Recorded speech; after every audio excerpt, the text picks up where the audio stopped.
जय हिंद साथियों, मैं शक्ति चौहान अपने YouTube चैनल स्टडी S7 गुरु में आपका स्वागत करता हूं। तो आज हम देखेंगे CPCT में जो क्वेश्चन आते हैं उनके बारे में। CPCT में रीजनिंग से जो रिलेटिव क्वेश्चंस आते हैं उनके बारे में। मुझे कई मेरे स्टूडेंट ने बोला था कि सर CPCT में जो रीजनिंग पूछी जाती है वो बहुत हार्ड पूछी जाती है। तो मैं आज आपको उसी रीजनिंग के बारे में बताऊंगा कि रीजनिंग हार्ड नहीं होती, हमने जो क्वेश्चन हैं वो पढ़े नहीं होते, कुछ अलग टाइप के होते हैं कोडिंग डिकोडिंग के ही क्वेश्चंस होते हैं। तो आप लोग वीडियो में अंत तक बने रहना। मैं आपको बता रहा हूँ कि जो CPCT में 6 नंबर की रीजनिंग आती है, 6 नंबर की रीजनिंग आती है, उसमें कोशिश करूँगा कि आपको 6 के 6 नंबर दिला पाऊँ। और नहीं तो मैं आपको इतना तो बोल ही सकता हूँ कि आपके मेरे कईयों स्टूडेंट ने बोला कि सर रीजनिंग में 1 नंबर आता है या 2 नंबर आते हैं, और कभी कभी तो 1 नंबर भी नहीं आता। तो मैं आपको बताऊंगा कि रीजनिंग में जो CPCT में क्वेश्चंस पूछे जाते हैं ये पुराने पेपर, जस्ट पुराने पेपर के ही क्वेश्चंस हैं। यानी कि अभी से देखा जाए तो 31 तारीख के क्वेश्चन जो पिछली एग्जाम गई थी तो वहीं पे ये क्वेश्चन पूछे गए थे। वहां से मैंने पूरे के पूरे क्वेश्चन उठा लिए हैं 6, जिनमें से मैंने 5 यहाँ पर बोर्ड पे लिखे हैं। तो आज मैं आपको उनके बारे में डिटेल में समझाऊंगा। तो अगर आप लोग चैनल पे नए हो तो चैनल को सब्सक्राइब जरूर कर लेना और वीडियो को लाइक जरूर कर देना। तो आइए हम स्टार्ट करते हैं रीजनिंग में जो CPCT में क्वेश्चंस पूछे जाते हैं। तो मैं आपको बताऊंगा, क्योंकि मैं भी CPCT 3 बार क्वालिफाई कर चुका हूं, तो मुझे इतना तो अनुभव है कि रीजनिंग में कहां से क्वेश्चंस पूछे जाते हैं और कैसे कैसे क्वेश्चंस पूछे जाते हैं। अगर आपको ये वीडियो अच्छा लगे तो सब्सक्राइब जरूर कर देना और लाइक कर देना और बेल आइकन को दबा देना, ताकि मैं आपको और भी अच्छे आप जैसे भी बोलोगे, जो भी जिस प्रकार से डिमांड रखोगे कि सर और भी वीडियो आप CPCT के क्वेश्चन पे बना दो, तो मैं बिल्कुल बनाऊंगा। अभी मैं आपको 5 क्वेश्चन ये करवा रहा हूँ, उसके बाद तुरंत और भी क्वेश्चंस करवाऊंगा, यानी पुराने पेपर जितने भी हैं वो सारे करवा दूंगा। अगर आपने 2 घंटे भी वीडियो देख लिया, यानी 2 लेक्चर आपने देख लिए, 2 से 3 लेक्चर ही ज्यादा से ज्यादा बनेंगे, तो 2 से 3 लेक्चर अगर आपने देख लिए तो मान के चलो कि आपके 4 से तो ऊपर ही नंबर आएंगे, 4 या 5 नंबर तो आप ले ही आओगे। क्योंकि मैंने सुना था कि सर 1-1 नंबर से रुक जाते हैं या 2-2 नंबर से रुक जाते हैं, तो वो पूर्ति अब मैं आपको करवा दूंगा। तो आइए हम स्टार्ट करते हैं कि क्वेश्चंस कैसे बनेंगे। तो आपको यहाँ पर दिख रहा होगा, स्क्रीन पर बोर्ड पर दिख रहा होगा कि पहला क्वेश्चन जो दिया है उसमें क्या करना है। तो दिया क्या है कि इस प्रकार का क्वेश्चन मैं आपको बता दूं कि जितने भी एग्जाम में CPCT की हुई है वहां पर ये एक क्वेश्चन एनी हाउ कंडीशन आपको मिलेगा, एक क्वेश्चन तो मिलेगा ही मिलेगा। तो आज के बाद आपसे ये क्वेश्चन तो कभी गलत नहीं होगा। तो आप लोग ध्यान दें इस क्वेश्चन को कैसे किया जाता है। अब आपको कुछ संख्या के साथ बहुत सारी चीजें दे रखी है, अल्फाबेट भी दे रखा है, संख्या भी दे रखा है, कुछ चिन्ह भी दे रखे हैं। तो आपको इस जो ये क्वेश्चन होते हैं इनको चेक कैसा किया जाए। वैसे तो आपको मैं बता दूं कि जितना भी मैं करवाऊंगा सब ऑप्शन पे ही करवा दूंगा, ऑप्शन देखोगे तो आपके आंसर्स आ जाएंगे। तो इस प्रकार के क्वेश्चन में भी आपको करना क्या है कि आपको ऑप्शन देखना है। क्या देखना है? ऑप्शन। तो मैं पहला ऑप्शन उठाता हूं और देखता हूं। ध्यान दें, इसमें आपको पूछा क्या गया है तो वो मैं पुनः एक बार लिख देता हूं कि भिन्न को छाटिए। क्या बोला गया है कि भिन्न, जो अलग है। क्या बोला गया है? अलग। इनमें अलग जो भी होगा, अलग जो भी होगा भाई अलग, यानी कि 4 ऑप्शन है, 4 में से कोई अलग होगा वही आपका आंसर होगा। तो इस प्रकार के क्वेश्चन में क्या किया जाता है वो ध्यान से देखें। तो पहला ऑप्शन मैंने उठाया तो मैं ढूंढूंगा सबसे पहले Q को। तो मैंने देखा कि Q यहाँ पर मिला और Q के बाद K आ गया, यानी मैं गिनूंगा कि Q के बाद K कितने अंक बाद आता है। तो 1 2 3 4 5 अंक बाद क्या आता है? K, यानी डिफरेंस कितने का है? 5 का। कितने का है? 5 का। फिर K के बाद फिर हमें आगे चलना है। तो देखो K के बाद हमें 5 पे आना है, तो डिफरेंस देखो 1 2 3 4 5, तो यहाँ भी डिफरेंस कितने का? 5 का। तो हमने एक ऑप्शन चेक करा, अब दूसरे को चेक करते हैं। तो देखो हम चलेंगे डॉलर से 6 पर, तो डॉलर से चलते हैं 6 पर। तो देखो 1 2 3 4 5 और आ गया 6। तो यहाँ पर अंतर कितने का है? 6 का, यानी इन दोनों वर्ड के बीच 6 वर्ड आए। उसी प्रकार 6 से हम चलेंगे, 6 से चलेंगे D पर। तो 6 के बाद D पर आते हैं तो गिनो 1 2 3 4 5 और 1 6। तो यहाँ के अंतर कितने का हो गया? 6 का। अब आगे जब चलोगे तो यहाँ पर देखोगे तो यहाँ पर क्या होगा कि P से चलना है B पर। तो ये रहा P, ये रहा B। गिनो अंदर 1 2 3 4 5 यानी अंतर कितने का 5 का। और फिर जो ये चिन्ह है, ये जो डबल एस वाला चिन्ह है, तो इसको हमें देखना है बी के बाद। तो बी कहां पर है, ये रहा, और चिन्ह ये रहा। तो दोनों के बीच देखो 1 2 3 4 5, तो यहाँ पे अंतर आया किसका 5 का। तो आप अपना टाइम खराब इसमें ना करें, आपको आंसर पता चल गया होगा कि आंसर जो हमारा आएगा वो होगा सेकंड नंबर का। तो उम्मीद करता हूं कि पहला क्वेश्चन आपको अच्छे से समझ में आ गया होगा। और मैंने फिर बता दूं कि इस प्रकार के क्वेश्चन हर बार पूछे जाते हैं, जो भी एग्जाम देता रहे उन्हें सभी को पता होगा कि हाँ सर ये क्वेश्चन हर बार आता है। अब दूसरे क्वेश्चन पर चलते हैं। तो दूसरा क्वेश्चन क्या है, तो देखेंगे ध्यान से। क्वेश्चन में लिखा क्या है, अगर आप लोगों ने ये क्वेश्चन नहीं भी देखे हैं तो आपको चिंता करने की आवश्यकता नहीं है। सीपीसीटी का चाहे जैसा क्वेश्चन होगा, मैं आपको प्रत्येक क्वेश्चन करवा के बताऊंगा, ठीक है। तो अभी हम चलते हैं इस प्रकार के क्वेश्चन पे। तो यहाँ पर क्या दिया है, पहले ध्यान से पढ़ेंगे कि दिया है नीचे दिए गए शब्द में ऐसे कितने अक्षर युग्म होंगे। सबसे पहले आपको क्वेश्चन को पहचानना है कि अक्षर युग्म की बात हो रही है, मतलब आपको ढूंढना है जोड़े। क्या ढूंढना है, जोड़े। तो दिए गए शब्द में ऐसे कितने अक्षर युग्म हैं जो अंग्रेजी वर्णमाला में उसी स्थान पर, यानी अंग्रेजी वर्णमाला में गिनने पर उसी स्थान पर आते हैं, ठीक है। तो आपको करना क्या है कि इनको गिनना है, तो गिनने के दो तरीके बताता हूं मैं आज आपको, ठीक है। दो तरीके, आपका आंसर आसानी से आ जाएगा। आप नॉर्मल गिनोगे तो कैसे गिनोगे, पहले तो उसको देखो। अब ओ से आगे बढ़ो, तो ओ के बाद आएगा P Q R S T, यानी कहने का मतलब समझना कि आप जहां जो बोल रहे हो वो वहां पर आ जाना चाहिए। यानी कहने का मतलब कि आप जो बोल रहे हो वो वहां पर आ जाना चाहिए। तो आपने बोला ओ के बाद आता है पी। अगर यहाँ पर पी आ जाता तो आपका एक जोड़ा यानी अक्षर युग्म बन जाता। तो O P Q R S T. तो मैं क्या बोलूंगा कि एक जोड़ा बना ओ से लगाकर टी तक, आगे भी बढ़ना है। टी के बाद क्या आता है, यू और वी। तो यहां से बना तो एक जोड़ा बना। अब आपको लेना है आर से, तो are S T U V W x, यानी आर से कोई भी जोड़ा नहीं बना। फिर हम बढ़ेंगे आगे, तो आई से देखोगे आई जे के एल एम एन, यानी आई से भी कोई जोड़ा नहीं बना है। फिर आप पढ़ोगे ई एफ जी एच आई, नहीं बना।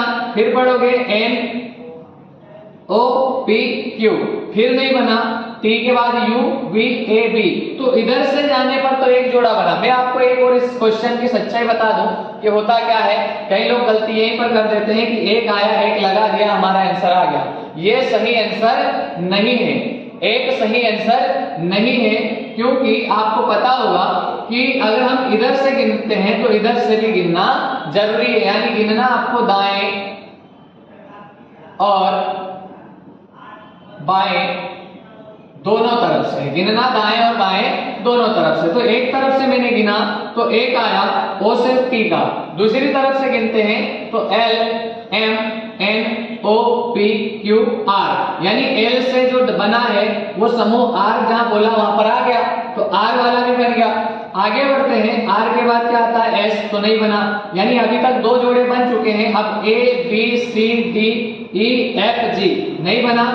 T U V W X Y नहीं बना। फिर N O P Q R नहीं बना। ई एफ जी एच आई जे के, यानी आपका जो आंसर आने वाला है वो कितना आएगा, 2। तो राइट आंसर आपका क्या हो जाएगा, 2। क्या हो जाएगा, 2। तो उम्मीद करता हूं कि ये आपको समझ में आ गया होगा। पर सबसे बड़ी बात तो ये है कि क्या आपके पास एग्जाम में इतना टाइम बचता है इनके लिए। तो आप बोलोगे कि नहीं सर इतना टाइम ही नहीं बचता, तो हम फिर इस क्वेश्चन को कैसे करेंगे। तो उसके लिए मैं आपको बता रहा हूं, ध्यान दें कि इस क्वेश्चन को शॉर्ट तरीके से भी किया जा सकता है। तो ध्यान देंगे कैसे, ठीक है। चलो देखो इस क्वेश्चन को कैसे किया जाता है, मैं शॉर्ट में बता रहा हूं, यहां पर अलग से बता रहा हूं, ठीक है। इसका आंसर 2 आएगा। कैसे आएगा, अगर आपके पास 31 तारीख वाला पेपर हो पिछला, तो मिला लेना, ये सारे के सारे क्वेश्चन वहां पर पूछे गए हैं। मैं पूरी तरीके से पूरे क्वेश्चंस बता रहा हूं। आपको करना क्या है कि जब भी ऐसे क्वेश्चन आ जाए तो आपको ABCD में इनके नंबर लिख लेना है। जैसे आसानी से आप लिख सकते हो कि O का मान होता है 15, O का मान होता है 15, R का मान होता है 18, उसके बाद I का मान होता है 9, E का मान होता है 5, N का 14, T का 20, A और L का 12, ठीक है, L का 12। तो ये हो गए आपके मान। अगर ये मान लिख लोगे तो आपका क्वेश्चन और सरल हो जाएगा। अब आपको मैंने बोला कि ABCD गिनने में तक वक्त लगता है लेकिन अंक गिनने में वक्त नहीं लगता। अब देखो 15, 16, 17, 18, 19, 20, यानी मैं 15, 16, 17, 18, 19 और 20, जहां मैंने 20 बोला वहां पर 20 आ गया, यानी कि यही आपका एक जोड़ा बन जाएगा। फिर दूसरा मैंने आपको इधर से गिनवाया था, पूरे नहीं गिनवा रहा हूं, आप गिन लेना। 12, 13, 14, 15, 16, 17 और 18, तो एक इधर से भी बन गया, यानी कि आपके पास एक जोड़ा ये रहा, एक जोड़ा ये रहा, तो टोटल बने कितने, 2 जोड़े बन गए। तो आप आसानी से इस क्वेश्चन को कर पाओगे। तो जल्दी से आप लोग अगर चैनल पे नए हो तो चैनल को सब्सक्राइब कर लो और वीडियो को लाइक जरूर कर देना। मुझे स्पेशली कुछ स्टूडेंट ने बोला है कि सर CPCT के ऊपर एक आधा वीडियो बना दो जो कि रीजनिंग में हमारे 2-4 नंबर आ जाए। तो मैं आज आपको बोल रहा हूँ कि अभी आने वाले एग्जाम जो कि 4 से 5 दिन बाद है, अगर आपने ये 1-2 वीडियो देख लिए मेरे, तो मैं बता रहा हूँ कि आप यहाँ पर 4 से 5 नंबर जरूर लेके आओगे, ठीक है। तो ध्यान देंगे। अब हम आगे बढ़ते हैं, अब चलते हैं हम तीसरे क्वेश्चन की ओर। तो तीसरा क्वेश्चन क्या है, तो आप देखोगे कि निम्न 4 में से 3 समान है, अपना एक समूह बनाते हैं, असंगत को पहचानिए। यानी कि इस क्वेश्चन को मैं डिटेल में बोलूं तो ये जो क्वेश्चन बनता है, ये रीजनिंग में एक चैप्टर आता है जिसका नाम होता है वर्गीकरण। वर्गीकरण का ये क्वेश्चन है कि वर्गीकरण का मतलब होता है बांटना या छांटना, ठीक है, तो हम बोलते हैं छांटना।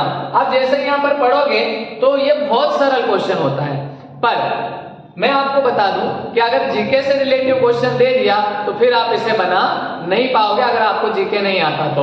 वैसे ये बहुत सरल है, तो इसे आप पढ़ोगे तो देखोगे ध्यान से कि 4 वर्ड कौन कौन से हैं। तो आकर्षक, आकर्षक मतलब अपनी ओर आकर्षण करना, ठीक है। सम्मोहक, सम्मोहक का मतलब भी क्या होता है कि अपनी ओर आकर्षण करना, यानी ये दोनों एक दूसरे के क्या है, पर्यायवाची हैं।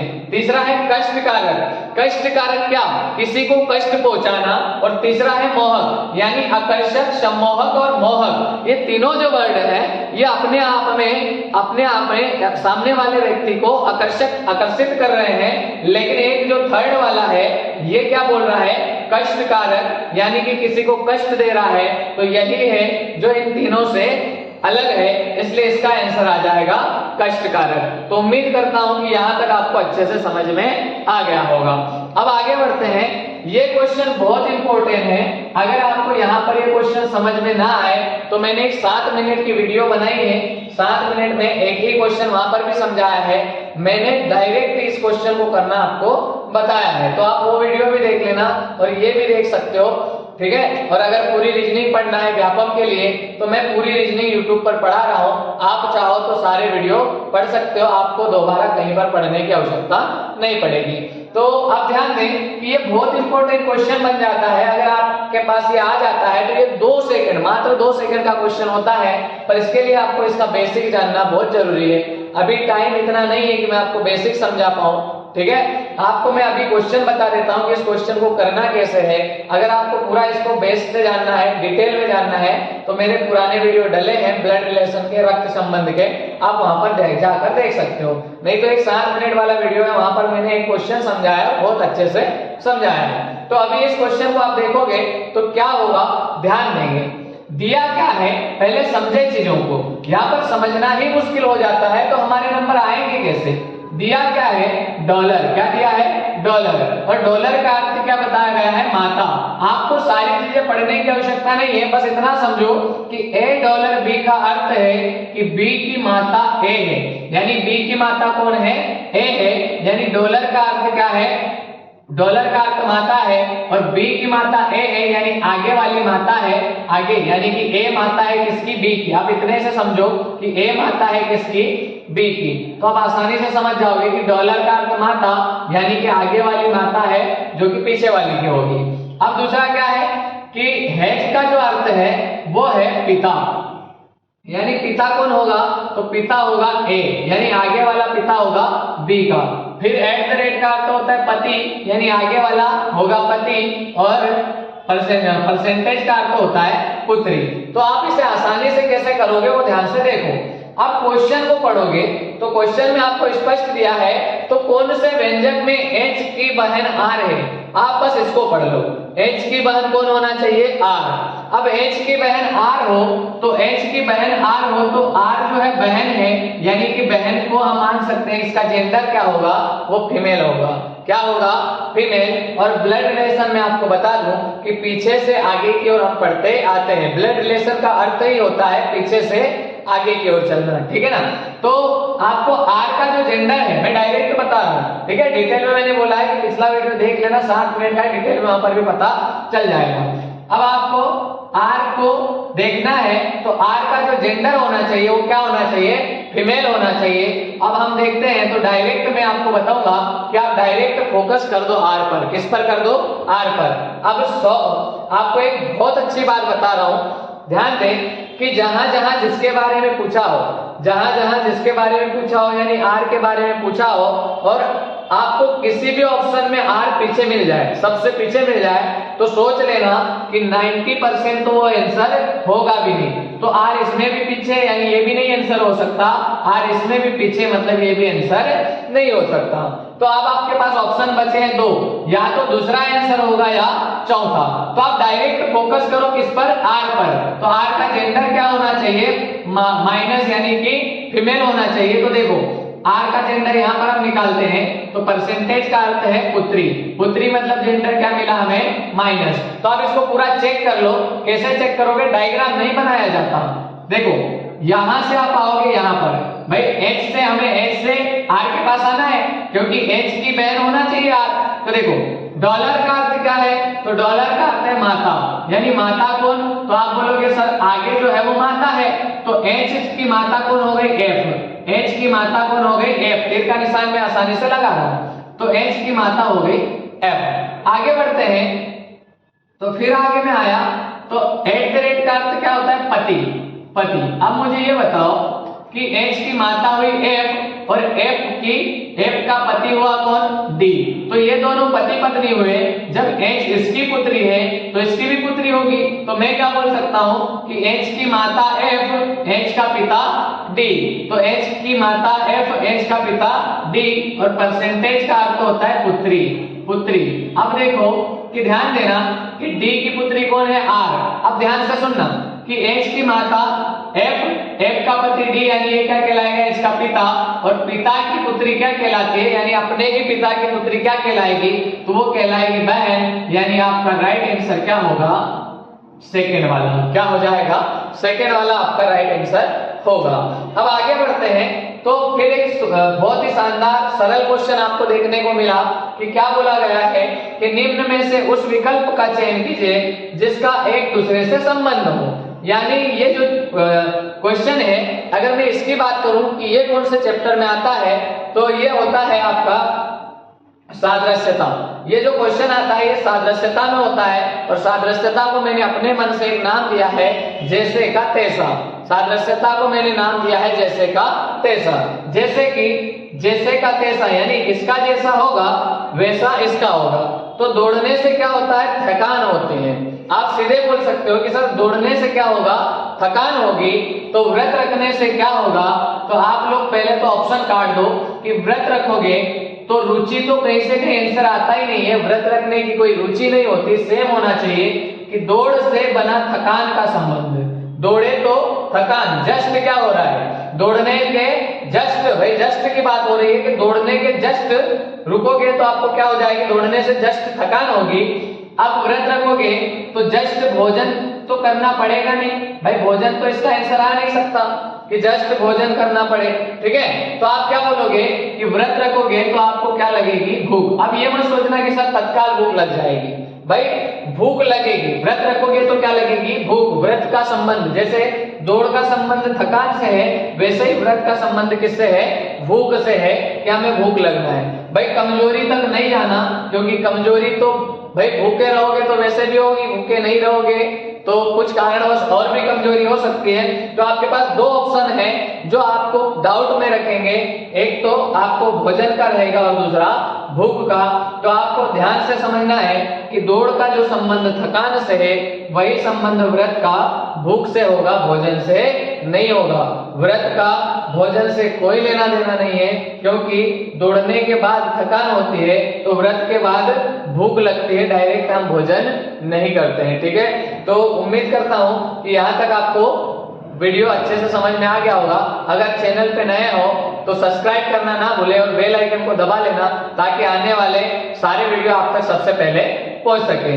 दूसरी बात कि आप लोग वीडियो को जल्दी से जल्दी लाइक कर दो, फिर हम आगे और भी क्वेश्चंस करेंगे। ठीक है ना, तो कैसे कैसे क्वेश्चंस आते हैं मैं सारे क्वेश्चन आपको करवा दूंगा सीपीसीटी में। मैंने बोला कि नहीं 6 नंबर तो 4 से 5 नंबर तो आपके पक्के रहेंगे, क्योंकि मैंने भी ये सीपीसीटी की 3 बार एग्जाम दी है और क्वालिफाई भी कर चुका हूं। ठीक है, अगर आप चाहोगे कि सर मैथ्स पे भी वीडियो बना दो, जो मैथ्स के क्वेश्चन पूछे जाते हैं वो भी हमसे नहीं बनते हैं, तो मैं उनके ऊपर भी वीडियो आपके तक बनाकर पहुंचा दूंगा। पुराने पेपर के जो क्वेश्चन पूछे गए हैं पुराने पेपरों में सारे क्वेश्चन करवा दूंगा। तो अभी के लिए आप इसका स्क्रीनशॉट ले लो और अच्छे से एक नहीं 2 बार देख लेना। मैं फिर बता रहा हूं कि ये क्वेश्चन एक ऐसा क्वेश्चन है जो बार बार पूछा जाता है, ये क्वेश्चन भी बार बार पूछा जाता है। हाँ, ये क्वेश्चन पूछे तो जाते हैं, पर मैं आपको बिल्कुल धोखे में नहीं रखना चाहता। ये जो 2 क्वेश्चन हैं ये कभी भी आपकी अच्छी किस्मत हुई तो बन जाएंगे, अन्यथा खैर 2 क्वेश्चन तो नहीं, एक पूछा जाता है तो शायद ना बने, क्योंकि इसमें जीके घुसेड़ दिया जाता है। ठीक है, यानी जीके आपसे पूछ लिया जाता है। तो उम्मीद करता हूँ कि यहाँ तक आपको समझ में आ गया होगा। अब हम आगे बढ़ते हैं। ठीक है, चलो अब हम आगे बढ़ते हैं और बाकी के और क्वेश्चन करवाता हूँ। इनमें पहले मैं कुछ बातें बता दूं आपको कि इस टाइप का मैंने अभी जस्ट पहले एक क्वेश्चन और करवाया था और उसके जस्ट बाद में एक और क्वेश्चन पेपर था, उसमें से ये क्वेश्चन मिला है। तो ध्यान दें कि ये क्वेश्चन बार बार आते हैं, यानी कहने का मतलब है कि ये जो क्वेश्चन है आप देख पा रहे होंगे, ये जो क्वेश्चन है ये बहुत मोस्ट है, यानी कि यह बार बार पूछता है। मैंने आपको बोला भी था। दूसरा अगर देखा जाए तो मैंने जब एग्जाम दी थी तब इस प्रकार के क्वेश्चन 2-2, 3-3 आ रहे थे। एक ही पेपर में 2-2 क्वेश्चन आ रहे थे, 3-3 भी आ रहे थे। तो आपको इस प्रकार के क्वेश्चन भी पढ़ना है। ठीक है ना, तो इसको भी मैं करवाऊंगा और बहुत शॉर्ट तरीके से करवाऊंगा। ठीक है, आसानी से आप कर पाओगे। तो फिर इस क्वेश्चन को आप देखोगे तो यहाँ पर फिर आपको क्या देखना है कि अलग छांटना, यानी ये 4 है, 4 ऑप्शन है, इनमें से कोई एक अलग होगा। तो आप इसको कैसे सॉल्व करोगे, तो ध्यान दें कि आपको पहले इनको उठाना है। देखो Q से मुझे जाना है स्टार तक, तो Q से स्टार गए, Q से स्टार पे चले जाओगे तो जो अंतर होना है वो 2 का होना है। देखो बीच में 2 छूट रहे हैं, 2 और 8 मतलब 2 छूट रहे हैं तो 2 लिख दिए। फिर 8 से जाओगे 8 पर, तो यहाँ पर भी कितने छूट रहे हैं, 2। तो इस प्रकार से इसमें तो 2-2 का समूह बना। अब इसको देखो तो ये जो चिन्ह है ये वाला चिन्ह है, तो यहाँ से आप R पर जाओगे तो दोनों के बीच में कितने छूट गए, 2। तो यहाँ से यहाँ तक आओगे तो यहाँ भी 2 छूटे हैं, और R से F पर भी जाओगे तो यहाँ से यहाँ तक भी 2 छूट गए हैं। ठीक है, उसी प्रकार 6 से जाना है 2 के पास, तो आप 6 देखोगे तो 6 से 2 के पास जाओगे तो यहाँ पर भी छूटे कितने, 2। और आगे चलोगे तो 2 से C के पास जाओगे तो 2 से C के पास भी छूटेंगे बीच में 2। अब कहने का मतलब ध्यान से सुनना कि अगर यहाँ पर ये सब आ रहे हैं तो इसको बिना पढ़े यानी बिना सॉल्व के आप आंसर लगा सकते हो। अगर इसमें एक ऑप्शन और हो, इनमें से कोई नहीं, तभी इसको चेक करना है, नहीं तो चेक करने की आवश्यकता नहीं है। फिर भी इसको मैं बता देता हूँ कि ये आंसर कैसे आएगा। तो हमें 2 से चलना है स्टार के पास, तो देखो 2 यहाँ है तो 2 के बाद सिर्फ 1 छूट रहा है और क्या आ गया आपका स्टार आ गया। फिर स्टार से हम चलेंगे 8 के पास, तो स्टार से फिर कितना छूट रहा है, 2। यानी सभी में समूह तो बना 2-2 का, लेकिन यहाँ बन रहा है 1 और 2 का। तो उम्मीद करता हूँ कि अब दोबारा कभी भी ये क्वेश्चन आ जाए, अगर आपने आज पढ़ लिए हैं दोनों क्वेश्चन, तो दोबारा कभी गलती आपसे नहीं होगी। ठीक है, अब आगे बढ़ते हैं। अब यहाँ पर ये बहुत सरल क्वेश्चन पूछा था, आप बिल्कुल इसे देखकर आंसर दे सकते थे। 2 तरीके हैं आंसर देने के। क्या दिया है, वह अक्षर समूह जो दूसरों से अलग हो, यानी इन चारों में से कोई एक ऐसा वर्ण होगा जो चारों में 3 तो सेम होंगे लेकिन एक अलग होगा। तो आप 2 तरीके लगा लो, तुक्का भी आपका सही जाएगा। कैसे कि भाई आप सोचो कि इसका नंबर है 14, इसका है 17, इसका है 20 और इसका है 26। तुक्का मारोगे तो आप बोलोगे कि सर ये जो है ये विषम संख्या है, तब भी आंसर वही आना है। या फिर आप देखोगे तो 14 से 20 पर चले जाओ, अंतर जो होना है वो कितने का है, 6 का, और 20 से 26 पे चले जाओ तो यहाँ पर भी अंतर है 6 का, बीच में आपका बचा क्या है, तो क्यू बचेगा और यही आपका क्या होगा, आंसर होगा। तो उम्मीद करता हूँ कि ये भी आपको समझ में आ गया होगा। फिर मैंने आपको बोला था कि इस प्रकार के क्वेश्चन जब जब पूछे जाएंगे आपको थोड़ी थोड़ी दिक्कत होती रहेगी, तो आपको ज्यादा दिक्कत नहीं होगी, आप इसे भी आसानी से कर सकते हो। जैसे अलग को छाटिए यानी भिन्न को छाटिए। फिर मैंने बोला था कि ये जो चैप्टर है कौन सा है, तो मैंने आपको बताया था कि ये जो चैप्टर आता है वो कौन सा आता है, तो मैंने आपको बताया था सादृश्यता और वर्गीकरण, 2 चैप्टर आते हैं। तो दोनों क्वेश्चन देखोगे तो ये सादृश्यता में आता है और ये वर्गीकरण में आता है। मैं सारी चीजें पढ़ा चुका हूँ, अभी मैं आपको बताऊंगा यहाँ पर, तो ध्यान देंगे कि अलग को छाटना है। तो आप देखोगे तो क्रिकेट एक ग्राउंड पर खेला जाता है, ध्यान से सुनना, क्रिकेट एक ग्राउंड पे खेला जाता है, उसी प्रकार हॉकी भी ग्राउंड पर खेली जाती है और फुटबॉल भी ग्राउंड पर खेली जाती है। लेकिन अगर आप चेस की बात करो तो चेस जो होता है वो एक टेबल पर बैठ कर खेला जाता है। तो ऐसे आप आंसर दो तब भी आंसर आ जाएगा। या फिर क्रिकेट में 11 खिलाड़ी, हॉकी में 11 खिलाड़ी, फुटबॉल में 11 खिलाड़ी और चेस सिर्फ 2 लोगों का होता है। तो आप कहीं से भी आप लोग चलोगे, आप थोड़ा सा भी सोचोगे तो इसका आंसर आपसे आ जाएगा। मेन बात करते हैं मोस्ट बहुत ही आईएमपी क्वेश्चन की। यहाँ पर बहुत लोगों से गलती होती है, मैंने देखा है कि इसका आंसर ना के बराबर सभी का सही आता है। आज के बाद आपका क्वेश्चन कभी भी गलत नहीं जाएगा। तो पहले क्वेश्चन को पढ़ोगे तो दिया क्या है कि 4 शब्द दिए गए हैं, यदि सभी शब्द को एक शब्दकोश के अनुसार वर्ण क्रम में व्यवस्थित किया जाए। ध्यान से पढ़ना, 4 शब्द दिए गए हैं, ठीक है, सभी को शब्दकोश में जमाना, मैं बताता हूं क्या होगा। शब्दकोश के अनुसार वर्ण क्रम में व्यवस्थित किया जाए तो तीसरे स्थान पर कौन सा वर्ण आएगा। अब इसका मैं शानदार तरीका आपको बताऊंगा, पर पहले सोच लो, समझ लो कि होता क्या है। क्वेश्चन में हमसे गलती हो ही जाती है। क्या होती है कि हमने देखा कि सर एक काम करते हैं कि यहाँ पर पढ़ा तो 1 2 3 4 5 6 7 8 वर्ण हो गए, यहाँ पर भी 8 वर्ण हो गए, यहाँ पर 5 हो गए, यहाँ पर 6 हो गए। मान लो इनमें से किसी एक में 7 होते तो कईयों तो गलती यही कर देते हैं कि पहले नंबर पे सबसे कम है इसलिए ये आएगा, दूसरे नंबर पे ये आएगा, फिर तीसरे नंबर पे इनमें से कोई आ जाएगा, वही आप आंसर लगा देते हो। तो ये गलती कभी नहीं करना। आपको करना क्या है मैं आपको बताता हूँ। वर्ण क्रम, शब्दकोश का मतलब होता है शब्दों के अनुसार, शब्दकोश मतलब होता है वर्णों के अनुसार, शब्दों के अनुसार शब्द बने। तो कैसे करना है, तो इस प्रकार के क्वेश्चन आज से जब भी आएंगे, पहले तो आप लोग इन्हें लिख सकते हो, अलग से नहीं लिखो तो डायरेक्ट बताऊंगा, पर पहले लिख लो। पहले नंबर पे है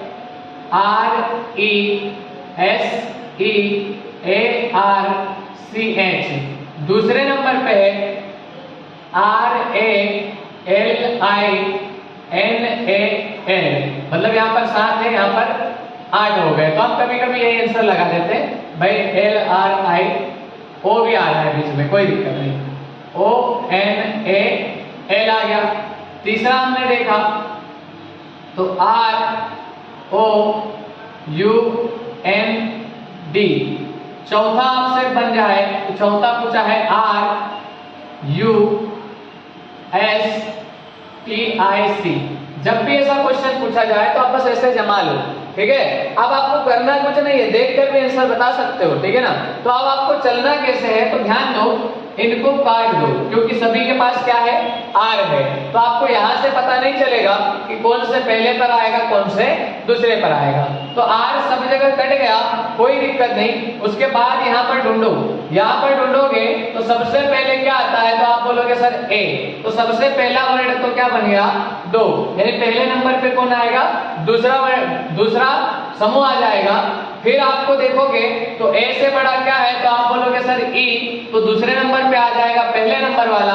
और फिर आप देखोगे तीसरे नंबर पर कौन आएगा, तो O बड़ा कि U बड़ा, तो आप बोलोगे सर O बड़ा, तो तीसरे नंबर की भी डिसाइड यहीं पर हो जाएगा। और चौथा जो आएगा वो आखिरी आएगा। अब आपसे पूछा है कि तीसरे नंबर पर कौन सा होगा, तो तीसरे नंबर पर तीसरा ही आपका क्या कहलाएगा, आंसर कहलाएगा। तो इस प्रकार से आपको ये क्वेश्चन बन जाएंगे, ठीक है। मैं और भी अगले वीडियो में इसको और बढ़िया तरीके से समझाऊंगा और बहुत सारे क्वेश्चन लेकर आऊंगा इस प्रकार के, क्योंकि बहुत ज्यादा ये क्वेश्चन पूछे जाते हैं। अब आप सोचो कि सर हमको तो ये लिखने में टाइम लग जाएगा, तो हम करें क्या? तो आपको कुछ नहीं करना, बस सीधा सा काम करना है। आर इसके पास भी है, आर इसके पास भी है, आर इसके पास भी है और आर इसके पास भी है। काट दिया क्योंकि सभी के पास आर आ गया। अब देखो कि यहाँ पर तो ए है लेकिन यहाँ पर ए है, तो ए पहले आएगा कि ए आएगा? तो आप बोलोगे सर ए आएगा। और ये वाला कितने नंबर पे है? तो दूसरे नंबर पे है, इसलिए पहले मैंने लिख लिया 2 नंबर, फिर ए के बाद ये तो कट गया, भैया हमारा काम हो गया।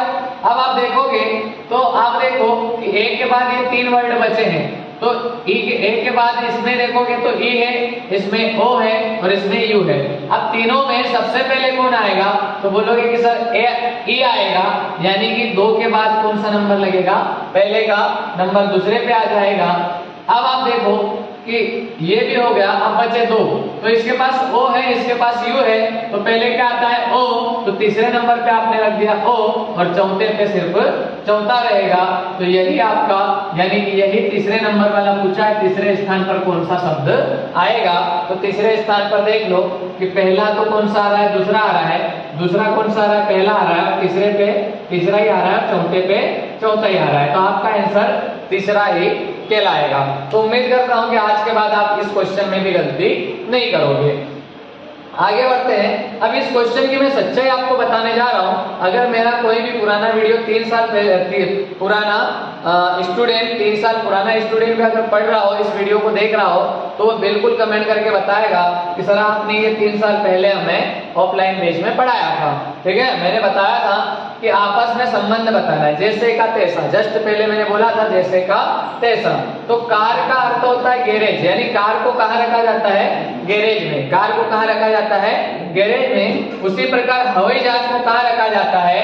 तो इसका सीधा सीधा आंसर मैं आपको बता दूं कि पोर्ट जो होता है, पोर्ट, हवाई पोर्ट हम बोलते हैं, वहां पर रखा नहीं जाता, वहां से हवाई जहाज को उड़ाया जाता है, ठीक है। डिपो जो होता है, डिपो हवाई जहाज से कोई संबंध नहीं रखता, क्योंकि डिपो आपने देखा होगा कि हर सिटी में डिपो नाम से चीजें बनी रहती है, जहां पर अलग अलग वस्तुएं रखी जाती हैं। अब बचा क्या कि हर्बर, तो ये भी वहां पर हवाई जहाज नहीं रखा जाता। सिंपल सी बात मैं आपको बताऊं तो हवाई जहाज को रखने का जो स्थान होता है वो कहलाता है आपका हैंगर। क्या कहलाता है? हैंगर। तो ये क्वेश्चन मैं ऑफलाइन में आज से 3 साल पहले ही पढ़ा चुका था, ठीक है। तो उम्मीद करता हूं कि आज के ये 10 क्वेश्चन आपको समझ में आ गए होंगे। अगर और भी आप ऐसे वीडियो चाहते हो, यानी सीपीसीटी पर रिलेटिव क्वेश्चंस चाहते हो, तो मुझे कमेंट जरूर कर देना कि सर 1-2 वीडियो और बना दो, ताकि हमारा भी सीपीसीटी क्लियर हो जाए। तो आपके कहे अनुसार अगर आपके कमेंट्स आएंगे तो मैं बिल्कुल आगे और वीडियो आपके लिए बना दूंगा और आपका सीपीसीटी क्लियर करवा दूंगा। तो आज आपको अगर ये समझ में आया हो तो वीडियो को लाइक कर देना, और जो भी चैनल पर नए हो सब्सक्राइब जरूर कर लेना, क्योंकि आने वाले सारी वीडियो आप तक पहुंच जाएगी। मैं आपको फिर बता दूं कि जितनी भी एग्जामें हैं वहां पर ये सारी चीजें आपको इजिली मिल जाएगी। यानी कि आप अगर व्यापम की कोई तैयारी कर रहे हो तो आपको यहीं से अगर पढ़ लोगे तो मैं रीजनिंग का सारा सार आपको बता दूंगा। फिर मैंने आपको बोला था कि आप अगर मैथ्स के भी, जो सीपीसीटी में मैथ्स से सरलीकरण ही ज्यादातर पूछा जाता है, आयु पूछा जाता है, ठीक है, और क्षेत्र मिति पूछी जाती है और ट्रेन पूछी जाती है। 4 चैप्टर आते हैं। अगर आप बोलोगे कि सर गणित के भी जो क्वेश्चन बार बार आ रहे हैं वो हमें आप बता दो, तो मैं गणित के जो मैथ्स के 6 नंबर आते हैं उनमें से भी 2 से 3-4 नंबर दिलाने की कोशिश करूंगा और उस पर भी वीडियो आपको बनाकर अपलोड कर दूंगा। तो मुझे कमेंट बॉक्स में जरूर बताएं कि आगे आप इसी तरीके से पढ़ना अगर चाहते हो तो मुझे कमेंट्स जरूर कर देना। फिर बोल रहा हूं कि अगर चैनल पर नए हो तो सब्सक्राइब जरूर कर लेना और बेल आइकन को दबा देना, ताकि डेली मेरी वीडियो अगर आए तो आपके पास सबसे पहले पहुंच सके, ठीक है। तो आज के लिए हम इतना ही रखते हैं। नेक्स्ट वीडियो में मैं फिर आपको 10 क्वेश्चन जो एग्जाम में बार बार पूछे जा रहे हैं उसी से उठाकर बता दूंगा, ठीक है।